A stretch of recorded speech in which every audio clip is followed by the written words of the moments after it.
To determine the tools necessary for the disassembly of your specific pump configuration, please refer to your Pump Engineering Operation and Maintenance Manual.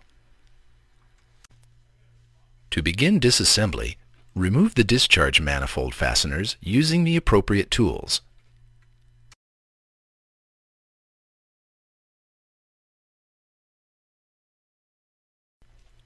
Once all fasteners have been removed from the discharge manifold, lift the manifold off of the pump. This will expose the valve balls and the valve seats. At this time, you may inspect the balls and seats for damage and/or wear.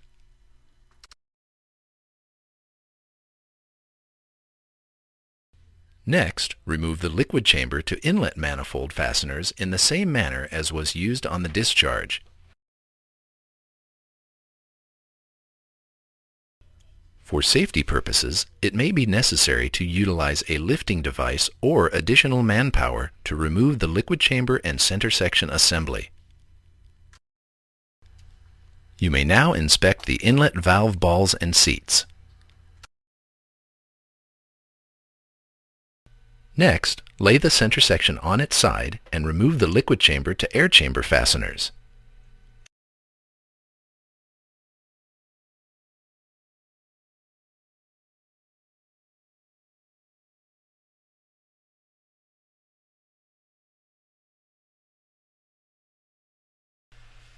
Once the fasteners are removed, lift the liquid chamber from the center section.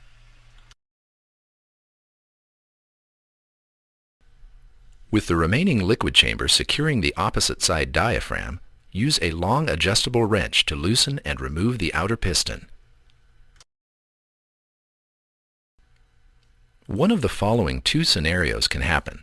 The outer piston will break free from the shaft and be removed individually along with the diaphragm, or the outer piston and main shaft assembly will remain as one unit and will loosen together. If this happens, use a twisting motion to remove the shaft from the center block bore.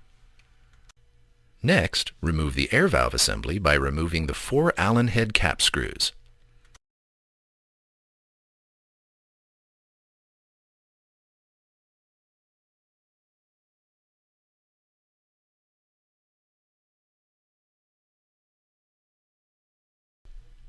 With the air valve removed, you may inspect the air valve spool by removing the end cap from the large end of the air valve body.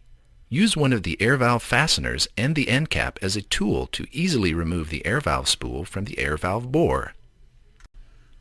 Once the air valve spool is removed, inspect the spool seals for damage and heavy scoring. Please note, the air valve spool should not be left out of the bore for a prolonged period of time, as the polyimide cap seals have energized O-rings underneath them. These cap seals can swell and may be damaged upon reassembly. Apply a generous coat of lithium-based grease to the air valve spool seals during reassembly. To inspect the pilot spool, you must first remove the pilot sleeve assembly from the center block bore. First, remove one of the 2 external snap rings using snap ring pliers. Using a deep socket with a smaller diameter than the pilot sleeve bore, gently tap the pilot sleeve assembly out of the end where the snap ring was removed.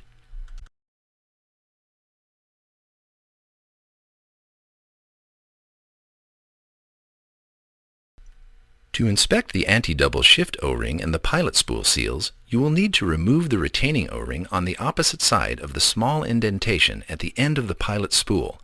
You may now remove the pilot spool from the sleeve. Removing the spool in this fashion will prevent damage to the anti-double shift O-ring. If the spool has been immobile for a prolonged period, a compression set may cause the spool to stick in the bore. A light tap on a solid surface will free the spool. The pilot spool cap seals are not available for individual sale and should not be removed. Inspect the main shaft glide rings and replace them if they are worn. Please note, once the glide rings have been removed, they become damaged and may not be reused.